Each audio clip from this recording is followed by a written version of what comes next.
ये जो टॉपिक है that topic is very important और ये टॉपिक आपका 5 से लेके और 8 मार्क्स से वो कवर करेगा ही करेगा। 100% श्योर है कि आपको इसमें से क्वेश्चन मिलेगा। 100% श्योरिटी, गारंटी के साथ बोल रहा हूं आपको क्वेश्चन मिलेगा और क्वेश्चन 6 से लेके 8 मार्क्स तक का क्वेश्चन इसमें मिलेगा। इस टॉपिक में आपको 6 से लेके 8 मार्क्स तक का टॉपिक में क्वेश्चन मिलेगा। This topic is a double taxation avoidance agreement. हम इसको शॉर्ट में DTAA बोलेंगे। अब एक बात समझना आप लोग, all people please pay attention, एक बार आप ध्यान दे दो, उसके बाद मैं आपको पढ़ा दूंगा बुक में क्या लिखा हुआ है। हम जो टॉपिक सीखने वाले हैं that is the double taxation avoidance agreement. Sir आप आराम से सहारा लेके बैठ जाओ पहले, ठीक है। Double taxation avoidance agreement, sir ये डबल टैक्सेशन अवॉइडेंस अग्रीमेंट होता क्या है, पहले आप ये बता दो हमको। तो मैं आपको बता दूं डबल टैक्सेशन अवॉइडेंस अग्रीमेंट क्या होता है। पहले तो डबल टैक्सेशन क्या होता है वो मैं बता दूं। देखो, डबल टैक्सेशन मतलब एक ही इनकम दो बार अगर टैक्स होती है, एक ही इनकम दो बार टैक्स होती है, that is called double taxation.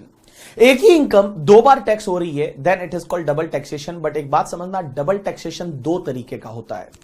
एक होता है तुम्हारा इकोनॉमिक डबल टैक्सेशन और एक तुम्हारा होता है ज्यूरिडिक्शनल डबल टैक्सेशन।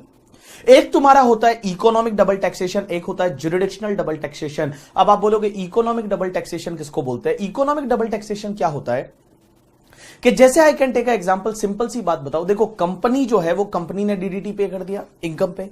कंपनी ने मान लो अपनी जो इनकम हुई, कंपनी ने क्या किया, उस इनकम पे मान लो इनकम टैक्स पे कर दिया, इनकम टैक्स पे कर दिया। अब एक बात बताओ, कंपनी ने जब उसी अमाउंट को डिक्लेयर किया तो वापस से उस पर टैक्स भरना पड़ा DDT। तो एक बात समझना, वापस से उस पर टैक्स भरना पड़ा DDT, that is called economic double taxation.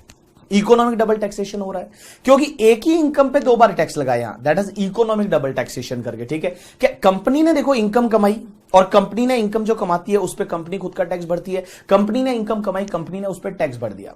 थोड़े टाइम बाद जब DDT दिया तो उस पे, जब डिविडेंड दिया तो उस पे वापस टैक्स भरा, that is called your economic double taxation. एक होता है ज्यूरिडिक्शनल डबल टैक्सेशन। आपको जो समझना है वो ज्यूरिडिक्शनल डबल टैक्सेशन समझना है। ज्यूरिडिक्शनल डबल टैक्सेशन क्या होता है?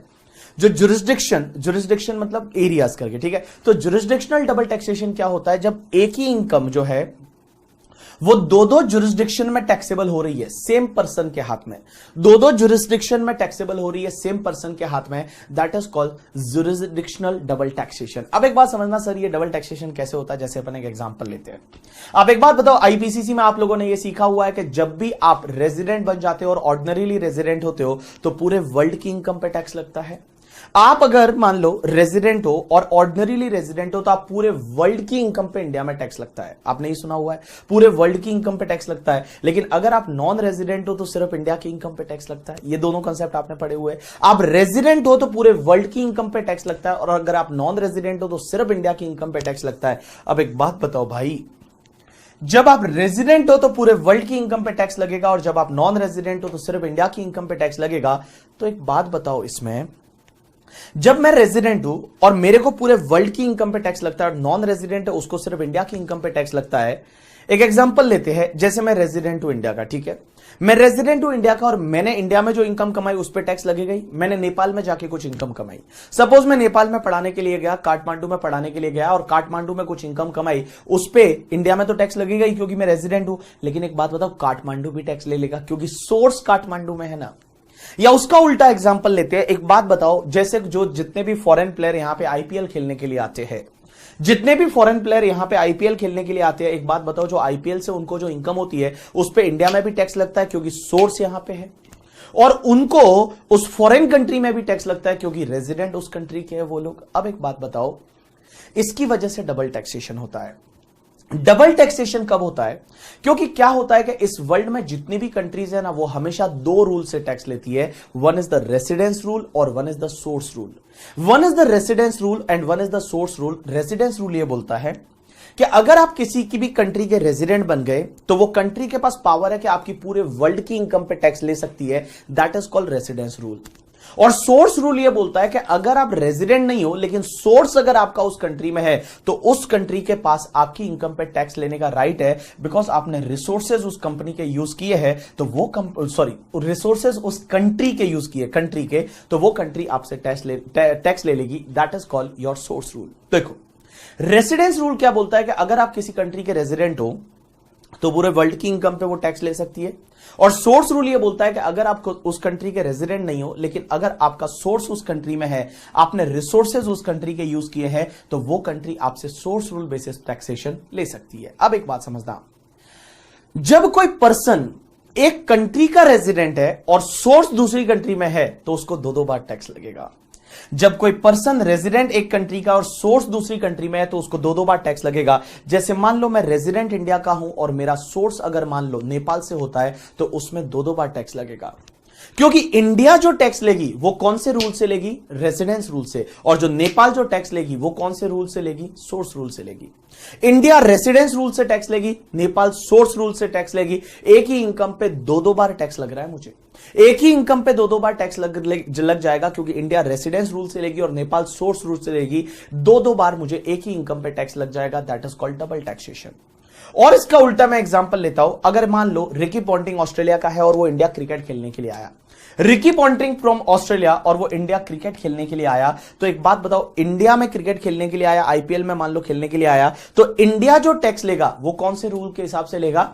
सोर्स रूल के हिसाब से। और ऑस्ट्रेलिया जो टैक्स लेगा वो कौन से रूल के हिसाब से लेगा? रेसिडेंस रूल के हिसाब से। तो सर इसमें तो डबल टैक्सेशन हो रहा है। यस, डबल टैक्सेशन हो रहा है। बट डबल टैक्सेशन तभी होता है जब कोई भी पर्सन रेजिडेंट किसी एक कंट्री का है और उसका सोर्स किसी दूसरी कंट्री में है। रेजिडेंट इस कंट्री का और सोर्स किसी दूसरी कंट्री में है, तब आपका डबल टैक्सेशन होता है। अब एक बात समझना सर, डबल टैक्सेशन है ना, ये ऑब्वियसली हर किसी के लिए एक जेन्युइन हार्डशिप हो जाएगा।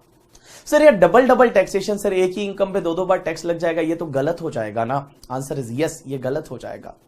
तो फिर क्या करें? तो इसको सॉल्व करने के लिए दो तरह की रिलीफ दी जाती है। One is the bilateral relief और one is the unilateral relief. Bilateral का मतलब क्या होता है? जब दो तरफा दोनों कंट्री आपस में मिल बैठती है और दोनों कंट्री वाले जो रिप्रेजेंटेटिव है वो आपस में मिल बैठ के दोनों कंट्री डिसाइड करती है कि चलो हम रिलीफ देंगे दोनों मिलके, दैट इज कॉल्ड बायलिटरल रिलीफ। और एक होता है यूनिलेटरल, एक तरफा प्यार करके, ठीक है। वो कंट्री, एक कंट्री है वो रिलीफ देने को तैयार ही नहीं, बट दूसरी कंट्री है वो अपने कुछ ना कुछ रेजिडेंट को रिलीफ दे देती है, that is called unilateral relief. तो दो तरह का रिलीफ, इधर देखो, वन इज द बायलेटरल और one is the unilateral. One is the bilateral and one is the unilateral. दो तरह का रिलीफ, बायलेटरल, यूनिलेटरल। बायलेटरल में क्या होता है, दो कंट्री आपस में बैठती है एक टेबल पे और टेबल पे बैठ के डिसाइड करती है कि चलो हम कुछ ना कुछ रिलीफ देते हैं दोनों मिलके, that is called bilateral relief. और यूनिलेटरल, एक कंट्री रिलीफ देती है दूसरी कंट्री नहीं देती, दैट इज कॉल्ड यूनिलेटरल। अब एक बात समझना सर, बायलेटरल रिलीफ कैसे दी जाती है? तो मैं बता दूं, बायलेटरल रिलीफ है ना, वो बायलेटरल रिलीफ DTAA के थ्रू दी जाती है। बायलेटरल रिलीफ कैसे दी जाती है? DTAA के थ्रू दी जाती है। हां, तो बायलेटरल रिलीफ है वो कैसे दी जाती है?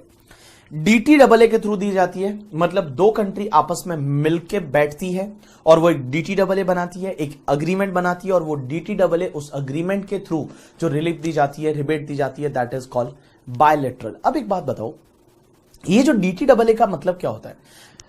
डबल टैक्सेशन अवॉइडेंस अग्रीमेंट, इसी को बोला जाता है टैक्स ट्रीटी। जो टैक्स ट्रीटी वर्ड है, टैक्स ट्रीटी का न्यू सिलेबस में टॉपिक है, अपन पढ़ेंगे।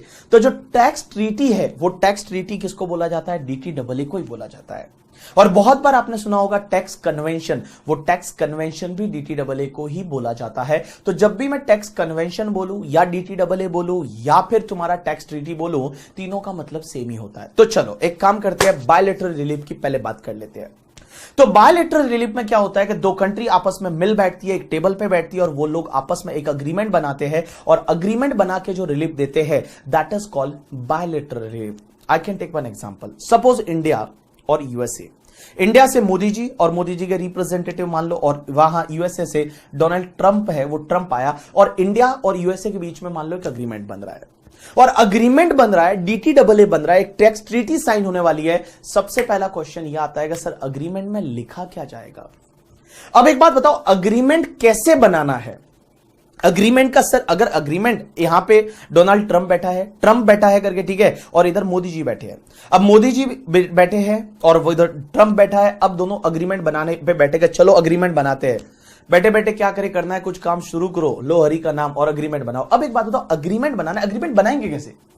कैसे बनाएंगे मित्रों, भाइयों बहनों, वहां कैसे लिखेंगे, वहां पे क्या लिखेंगे करके, ठीक है।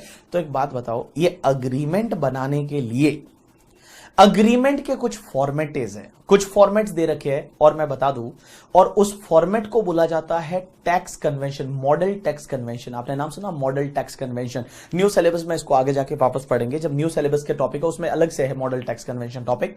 तो मॉडल टैक्स कन्वेंशन होते हैं और तीन तरह के कन्वेंशन है, तीन तरह के कन्वेंशन है, और तीन तरह के मॉडल टैक्स कन्वेंशन में एक तुम्हारा ओईसीडी मॉडल है, एक तुम्हारा यूएन मॉडल है और एक तुम्हारा यूएस मॉडल है। ये तीन मॉडल है। एक बात बताओ, मॉडल सर ये मॉडल टैक्स कन्वेंशन ये क्या है? एक बात बताओ, आप जब पार्टनरशिप डीड बनाते हो तो डीड ऐसे ही बैठे बैठे बनाते हो, चलो इतना शेयर तेरा इतना, ऐसा नहीं बनाते। एक फॉर्मेट होता है ना, डीड का एक फॉर्मेट होता है। आप अगर मान लो अग्रीमेंट ऑफ सेल बनाते हो तो उसका एक फॉर्मेट होता है, वैसे ही डीटीडब्ल्यूए का भी फॉर्मेट होता है और हमको जो चाहे वो फॉर्मेट फॉलो कर सकते हो। बट नॉर्मली तीन मॉडल टैक्स कन्वेंशन है जो फॉलो होती है, तीन मॉडल टैक्स कन्वेंशन है जो फॉलो होती है। One is the OECD model, one is the तुम्हारा यूएन मॉडल और वन इज द तुम्हारा यूएस मॉडल। जो ओईसीडी मॉडल है वो ओईसीडी मॉडल बेसिकली जो डेवलप्ड कंट्री है, डेवलप्ड कंट्री जैसे जापान है, ठीक है, तुम्हारा जापान है, यूएसए है, यूके है, ये सब लोग क्या करते हैं, यूके वगैरह जो डेवलप, कनाडा है, ये डेवलप्ड कंट्री है, ये लोग जो फॉलो करते हैं that is called OECD model. और जो भी डेवलप्ड और डेवलपिंग कंट्री के बीच में जब अग्रीमेंट बनता है तो नॉर्मली वहां पे जो फॉलो होता है that is called UN model. जैसे India normally UN model follow करता है और एक होता है यूएस मॉडल। यूएस मॉडल मतलब यूएस अपने आप को यू नो दैट पूरे वर्ल्ड पे डोमिनेट करता है, तो यूएस का एक अलग से मॉडल है, यूएस का एक अलग से मॉडल है कि यूएस से जब भी किसी के साथ अग्रीमेंट करेगा तो वो वाला मॉडल फॉलो करेगा, that is called US model. तो ये तीन बेसिकली क्या होते हैं, तीन है, ये तीन मॉडल टैक्स कन्वेंशन है जिसके बारे में अपन आगे जाके देखेंगे कि उसमें क्या लिखा हुआ है। तो तीन है वो मॉडल टैक्स कन्वेंशन है। और जब अग्रीमेंट बनाने बैठेंगे तो अग्रीमेंट बनाने के बैठते टाइम नेगोशिएशन का जो शुरुआत है वो वहां से होगा, उस मॉडल से होगा। मतलब अपन कोई भी मॉडल पिक कर देंगे, जैसे इंडिया नॉर्मली जितने भी अग्रीमेंट बनाता है उसमें नॉर्मली यूएन मॉडल फॉलो करते हैं, because we are the, you know that we are the part of the UN, we are not part of the OECD. हम लोग इंडिया वाले ओईसीडी के पार्ट नहीं है, हम यूएन के पार्ट है, तो नॉर्मली हम यूएन मॉडल है वो फॉलो करते हैं। तो जब भी कोई कंट्री बैठती है, अब जैसे यूएसए के साथ, तो नॉर्मली वहां यूएस मॉडल फॉलो होता है, ठीक है। बट मेनी टाइम ऐसा होता है कि मिक्स भी कर सकते हैं, कुछ पॉइंट है वो यूएस के ले लिए, कुछ पॉइंट है वो ओईसीडी के ले लिए, कुछ पॉइंट है वो यूएन के ले लिए, तो ऐसा भी कर सकते हैं। ये जो तीन मॉडल होते हैं, ये तीन मॉडल सिर्फ एक परफॉर्मा है, ये एक सिर्फ फॉर्मेट है, means it is the starting point of the negotiation. जब दो कंट्री आपस में बैठती है तो it is the starting point of the negotiation कि भाई चलो कहां से, कोई ये इनकम कौन से, चलो रॉयल्टी तुम की इनकम पे तुम टैक्स ले लो, इंटरेस्ट की इनकम पे हम ले लेते हैं, बिजनेस की इनकम पे तुम ले लो, इस पे मैं ले लेता हूं। तो वो सब उसमें लिखा हुआ है, मॉडल में बहुत सारे आर्टिकल्स होते हैं और उस आर्टिकल्स में लिखा हुआ है कि बिजनेस की इनकम में जहां पी होगा वो टैक्स लेगा करके, ठीक है। और अगर मान लो तुम्हारा पी दोनों कंट्री में है तो जहां पे तुम्हारा पोएम होगा वहां टैक्स लगेगा, समथिंग लाइक दैट। ऐसी कुछ प्रोविजंस है उसमें करके, ठीक है, वो अपन देखेंगे आगे जाके। तो देखो मैं क्या बोल रहा हूं, मैं आपको पढ़ा रहा हूं डीटीडब्ल्यूए, और डीटीडब्ल्यूए में मैंने अभी तक जो बोला उसको अगर मैं रिवाइज करवाना चाहूं तो मैं ये बोलूंगा कि डीटीडब्ल्यूए में देखो, डीटीडब्ल्यूए डबल टैक्सेशन ऑब्वियसली हर किसी के लिए जेन्युइन हार्डशिप है यार, डबल टैक्सेशन। अब डबल टैक्सेशन हर किसी भी पर्सन के लिए जेन्युइन हार्डशिप है। अब जेन्युइन हार्डशिप है तो उसके लिए रिलीफ चाहिए। रिलीफ दो तरह का, बायलैटरल, यूनिलैटरल। पहले बायलैटरल की बात करते हैं। बायलैटरल मतलब दोनों बैठेंगे और रिलीफ दो, चलो दोनों कंट्री आपस में मिलजुल के प्यार करके और रिलीफ देती है, दैट इज बायलैटरल। यूनिलैटरल एक तरफा। अब एक बात समझना, बायलैटरल में दो कंट्री आपस में बैठी, मान लो इंडिया के रिप्रेजेंटेटिव, यूएसए के रिप्रेजेंटेटिव आपस में बैठे और वो लोग अग्रीमेंट बनाते हैं। सर अग्रीमेंट में नॉर्मली क्या लिखा होता है? देखो अग्रीमेंट है में नॉर्मली क्या लिखा होता है, कौन से क्लॉज में क्या होता है, उसकी सेपरेट सेपरेट क्लॉज है। बट नॉर्मली भाई सीधी सी बात है, फर्स्ट प्रायोरिटी तो इस चीज पे रहती है कि डबल टैक्सेशन ना लगे भाई। मतलब डबल टैक्सेशन को अवॉइड करना, that is the main priority of that agreement. Main priority of agreement है वो डबल टैक्सेशन को अवॉइड करना, ये सबसे बड़ा प्रायोरिटी रहता है कि डबल टैक्सेशन को अवॉइड करो भाई, डबल टैक्सेशन नहीं होना चाहिए। बट आप बोलोगे डबल टैक्सेशन को अवॉइड कैसे करेंगे, कैसे करेंगे डबल टैक्सेशन को अवॉइड? तो मैं बता दूं, नॉर्मली दो तरह की मेथड फॉलो होती है, दो तरह की मेथड फॉलो होती है डबल टैक्सेशन को अवॉइड करने के लिए। एक होती है टैक्स क्रेडिट मेथड और एक होती है टैक्स एग्जेम्पशन मेथड। क्या बोला मैंने? एक टैक्स क्रेडिट मेथड और एक होती है tax exemption method. Tax credit method क्या बोलती है कि टैक्स दोनों कंट्री में लगेगा, लेकिन जो सोर्स कंट्री में आपने टैक्स भरा, रेजिडेंट कंट्री उसका क्रेडिट दे देगी। टैक्स क्रेडिट मेथड क्या बोलती है कि टैक्स दोनों कंट्री में लगेगा, और जो सोर्स कंट्री में आपने टैक्स भरा, रेजिडेंट वाली कंट्री उसका क्रेडिट दे देगी। That is called tax credit method.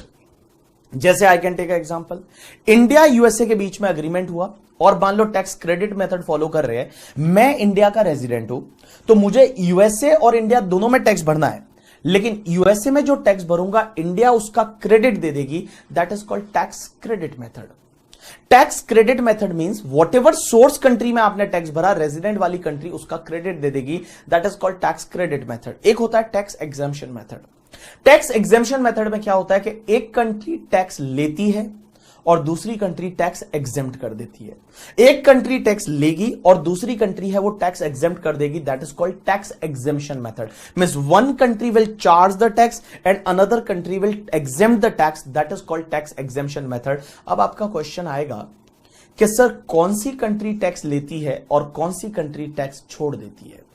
कौन सी कंट्री टैक्स लेती है और कौन सी कंट्री टैक्स छोड़ देती है? अब एक बात बताऊं, हर डीटीडब्ल्यूए में अलग अलग चीजें होती है कि इंटरेस्ट पे ये टैक्स लेगी, उस इनकम पे ये टैक्स लेगी, बट मेनली इनकम होती है बिजनेस की।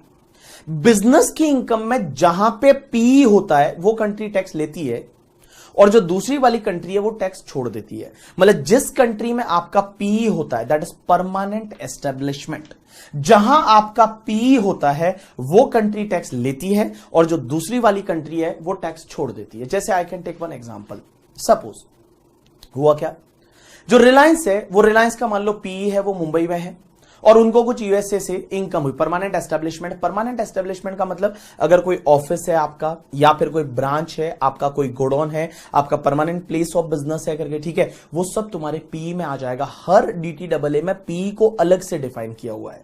हर डीटीडब्ल्यूए में पी की डेफिनेशन है वो अलग से दे रखी है। बट नॉर्मली पी का मतलब क्या होता है? नॉर्मली जो पी का मतलब होता है कि आपका जो परमानेंट प्लेस ऑफ बिजनेस होता है, दैट इज कॉल्ड पी। जैसे ब्रांच है, ऑफिस है, गोडाउन है, वेयर हाउस है, वो भी पी बन जाता है करके, ठीक है। अब एक चीज समझना आप लोग, सर आप बोल रहे हो पी ब्रांच वगैरह पी बनेगा, तो जहां पे पी होता है वो कंट्री टैक्स लेती है और दूसरी कंट्री छोड़ देती है। जैसे मैं बात करूं रिलायंस की, रिलायंस का पी मान लो मुंबई में, उनको कुछ यूएसए से इनकम होती है, तो यूएसए टैक्स छोड़ देगा और इंडिया टैक्स लेगा।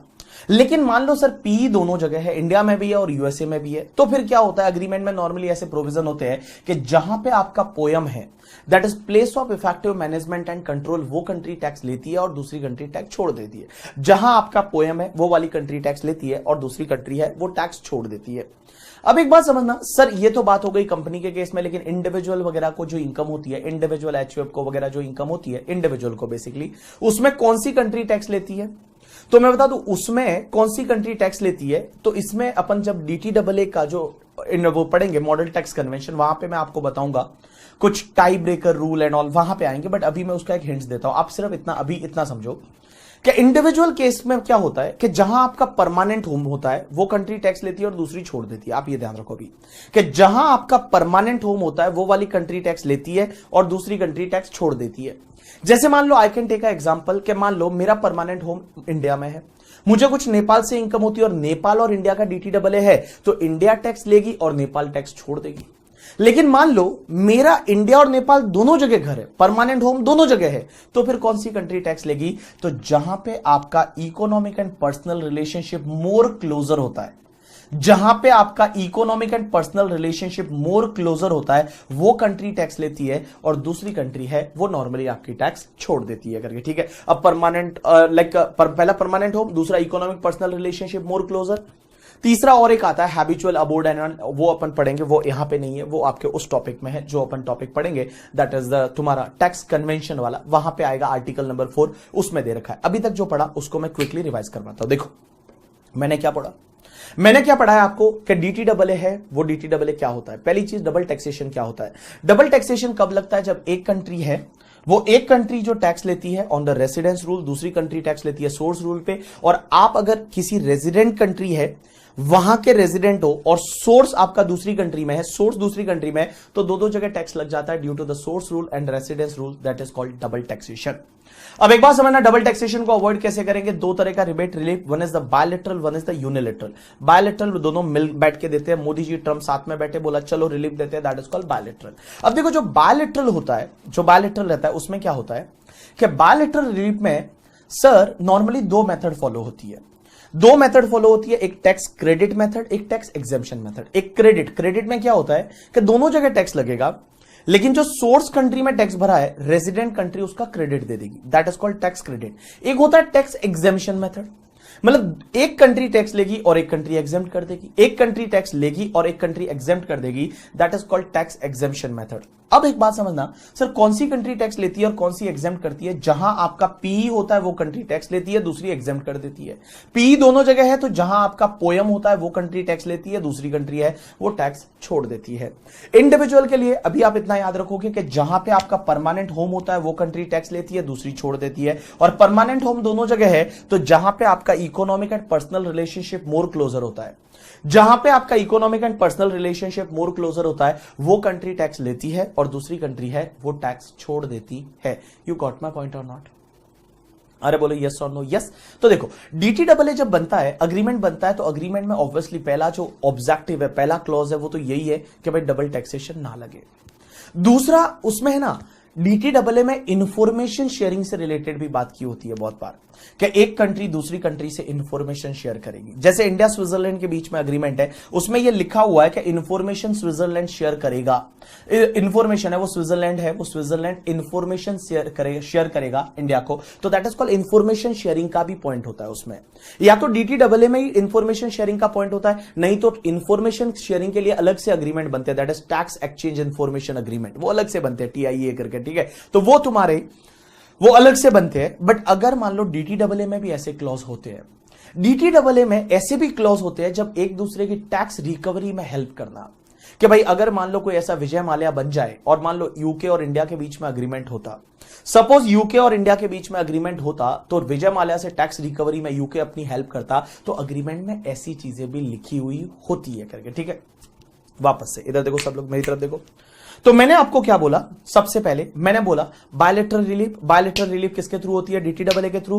डीटीडब्ल्यूए में सर क्या लिखा हुआ होता है? ऑब्वियसली दो तरह की मेथड होती है, tax exemption, tax credit. Credit में क्या होता है? सोर्स कंट्री में जो टैक्स भरा रेजिडेंट कंट्री उसका क्रेडिट दे देगी, और एग्जेम्पशन में एक कंट्री टैक्स लेगी, दूसरी कंट्री टैक्स छोड़ देगी। कौन सी कंट्री टैक्स लेती है? जहां आपका पी है वो कंट्री टैक्स लेती है, नॉर्मली दूसरी कंट्री टैक्स छोड़ देती है। अगर पी दोनों जगह है तो जहां पोयम है वो कंट्री टैक्स लेगी। अब एक बात समझना, इंडिविजुअल के केस में जहां परमानेंट होम है वहां टैक्स लगता है, दूसरी जगह छोड़ देते हैं, और परमानेंट हम दोनों जगह है, तो जहां पे economic personal relationship more closer होता है वो कंट्री नॉर्मली टैक्स लेती है। ये बिजनेस इनकम से रिलेटेड मैं बात अभी कर रहा हूं। अब एक चीज समझना, नेक्स्ट पार्ट, सर आप बात कर रहे हो डीटीडब्ल्यूए की, लेकिन सर इंडिया डीटीडब्ल्यूए में एंटर कर सकता है या नहीं? यस। और ये पावर किसको दे रखी है पता है?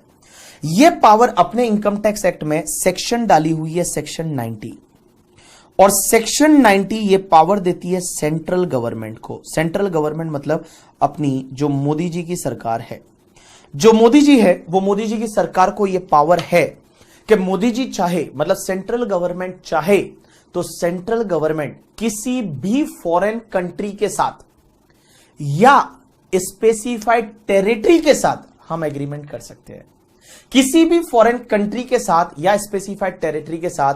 आप बोलोगे सर फॉरेन कंट्री तो समझता है कि Pakistan foreign country, China foreign country, ठीक है, लेकिन स्पेसिफाइड टेरिटरी का क्या होता है? स्पेसिफाइड टेरिटरी क्या होता है? कभी कभी अग्रीमेंट पूरी कंट्री के साथ नहीं किया जाता, उसकी किसी टेरिटरी के साथ किया जाता है।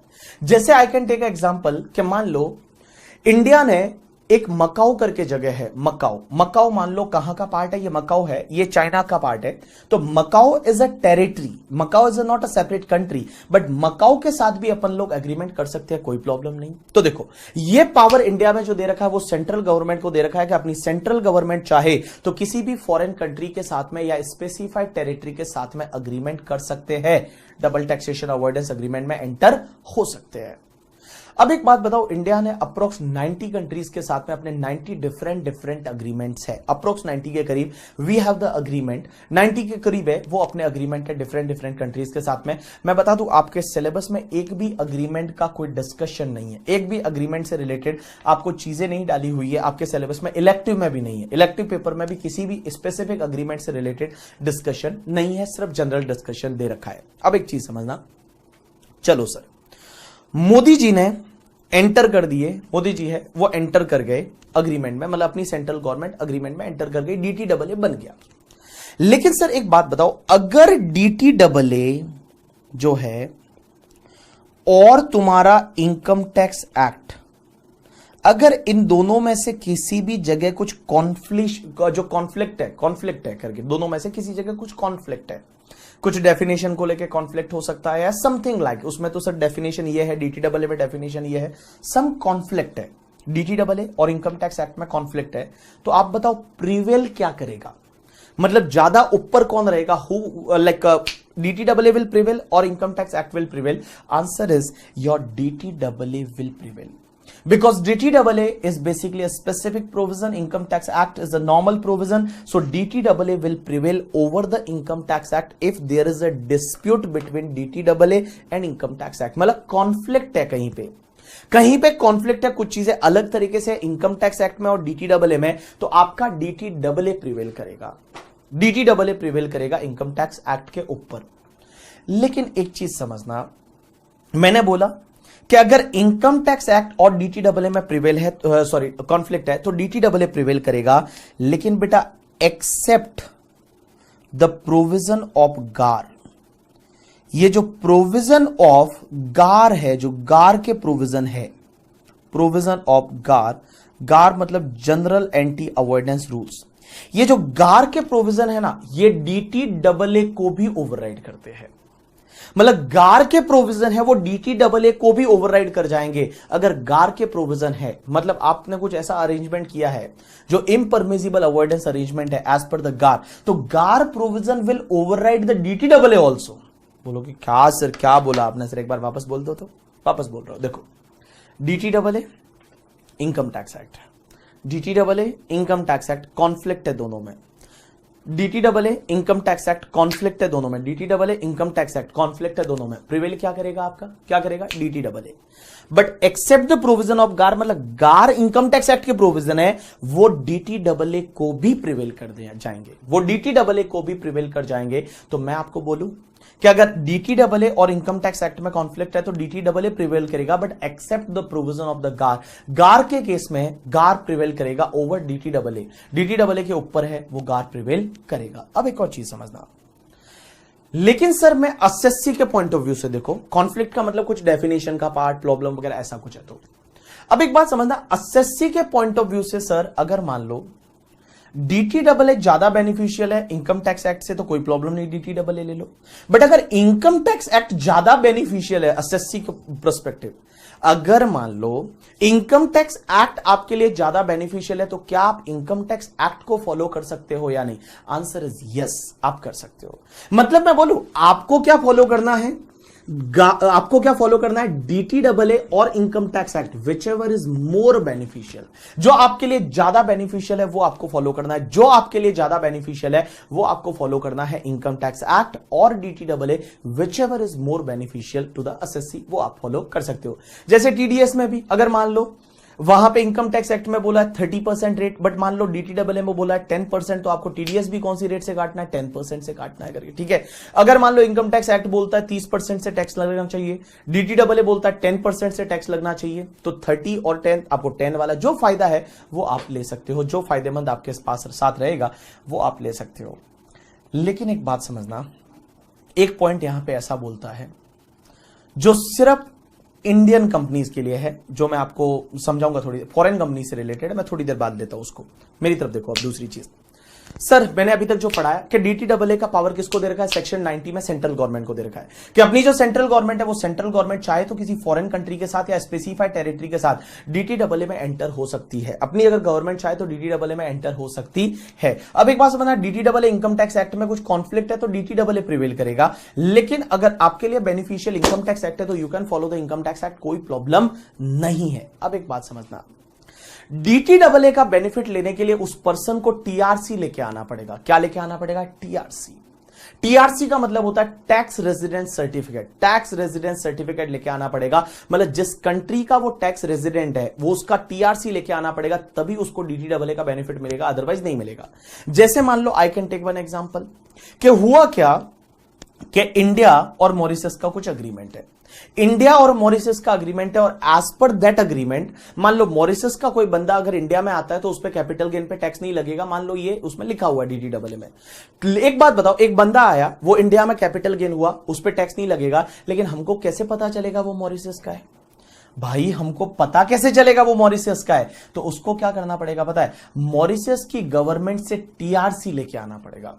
वो मॉरिशस की गवर्नमेंट से टीआरसी लेके आएगा, टैक्स रेजिडेंसी सर्टिफिकेट लेके आएगा, और अगर उसने टीआरसी लाया तो ही उसको हम बेनिफिट देंगे, अदरवाइज नहीं देंगे। मतलब किसी भी पर्सन को डीटीडब्ल्यूए का बेनिफिट लेना है तो डीटीडब्ल्यूए का बेनिफिट लेना है तो उसको वहां से टीआरसी लेके आना पड़ेगा, टैक्स रेजिडेंसी सर्टिफिकेट लेके आना पड़ेगा, तभी उसको बेनिफिट देंगे। लेकिन अगर उसने एक बार टीआरसी ला लिया और टीआरसी में लिखा हुआ है वो उस कंट्री का रेजिडेंट है, तो फिर आप और उसको डिस्टर्ब नहीं करोगे, ठीक है। मतलब अगर टीआरसी लाया और टीआरसी के हिसाब से वो रेजिडेंट है तो फिर आप उसको चैलेंज नहीं करोगे कि नहीं नहीं आप तो टीआरसी इससे यहां के नहीं, आप तो यूके के रेजिडेंट हो, ऐसा नहीं बोलोगे। अगर मॉरिशस से उसने टीआरसी ला लिया है और टीआरसी के हिसाब से वो रेजिडेंट है तो आप उस टीआरसी को इनकम टैक्स अथॉरिटी चैलेंज नहीं करेगी।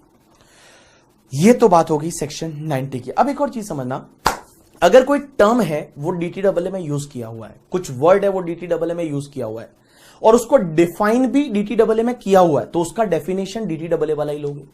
क्या बोला मैंने? कोई टर्म्स है, वो टर्म्स डीटीडब्ल्यूए में मान लो डाला हुआ है, डीटीडब्ल्यूए में एक टर्म यूज हुआ है मान लो पीई। अब वो पीई का मतलब क्या होता है, वो डीटीडब्ल्यूए में ही दे रखा है, तो आप मीनिंग कहां से लोगे, डीटीडब्ल्यूए वाला ही मीनिंग लोगे। लेकिन अगर मान लो कोई टर्म डीटीडब्ल्यूए में यूज हुआ है लेकिन मीनिंग डीटीडब्ल्यूए में नहीं दे रखा, लेकिन इनकम टैक्स एक्ट में दे रखा है, तो आप मीनिंग कहां से लोगे, इनकम टैक्स एक्ट से लोगे। तो आप उसका मीनिंग है वो फिर आप इनकम टैक्स एक्ट से लोगे। कहां से लोगे, इनकम टैक्स एक्ट से लोगे। तो क्या बोला मैंने, देखो अगर कोई टर्म है वो टर्म डीटीडब्ल्यूए में डिफाइन है, टर्म डीटीडब्ल्यूए में यूज हुआ है और डिफाइन भी डीटीडब्ल्यूए में, तो डीटीडब्ल्यूए वाला मीनिंग ले लो। अगर कोई टर्म है जो डीटीडब्ल्यूए में यूज हुआ है और डिफाइन इनकम टैक्स एक्ट में, डीटीडब्ल्यूए में डिफाइन नहीं है और इनकम टैक्स एक्ट में डिफाइन है, तो इनकम टैक्स एक्ट वाला मीनिंग ले लो। बट मान लो कोई टर्म है जो डीटीडब्ल्यूए में यूज हुआ है, ना तो उसको डिफाइन किया है डीटीडब्ल्यूए में, ना डिफाइन किया हुआ है इनकम टैक्स एक्ट में, लेकिन गवर्नमेंट ने कुछ नोटिफिकेशन निकाल के उसको डिफाइन किया है, तो जो नोटिफिकेशन का मीनिंग रहेगा वो मीनिंग आपको उसका लेना है। लेकिन एक चीज समझना, वो मीनिंग आप उस दिन से लोगे जिस दिन आपने डीटीडब्ल्यूए में एंटर किया था। मतलब गवर्नमेंट ने एंटर किया था उस दिन से उस टर्म का मीनिंग है वो आपको लेना पड़ेगा।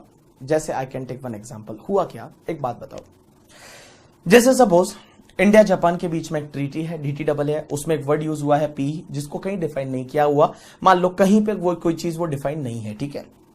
आज गवर्नमेंट वो जो एग्रीमेंट हुआ है वो एग्रीमेंट मान लो 1980 में हुआ था, 1980 में वो एग्रीमेंट हुआ था, 1980 वहां पे वो एग्रीमेंट हुआ था। आज 2018 में जाके गवर्नमेंट उसका नोटिफिकेशन निकालती है और नोटिफिकेशन से उस टर्म को डिफाइन करती है।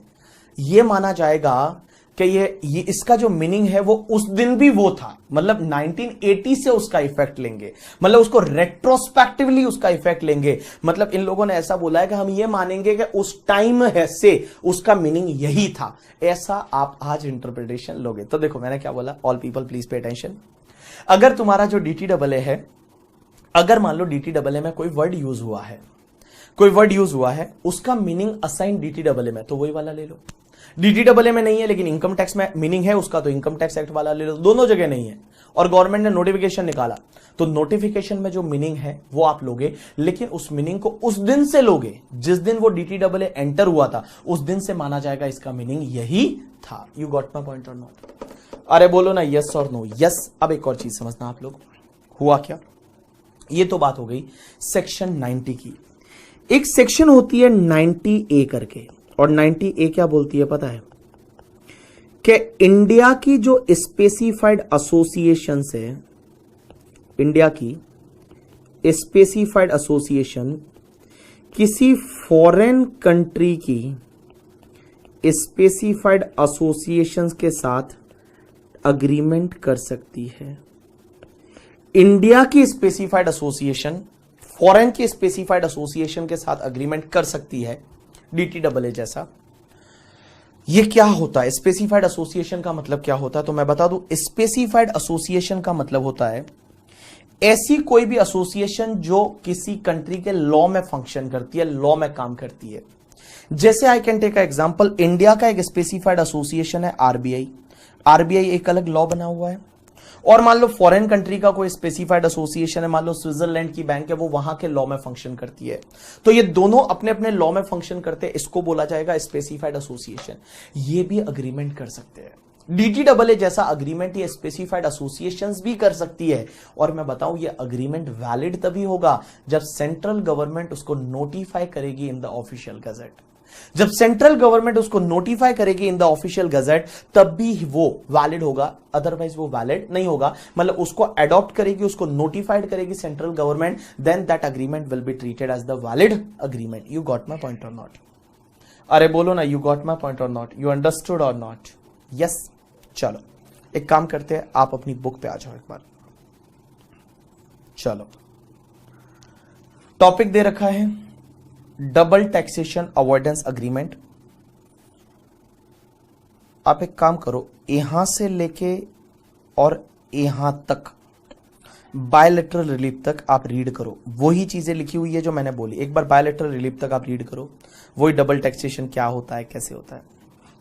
2 मिनट का टाइम देता हूं, आप यहां तक रीड करो एक बार, बायलैटरल रिलीफ तक। 91 को रीड मत करना, सेक्शन 90 सब सेक्शन 1 को रीड मत करना।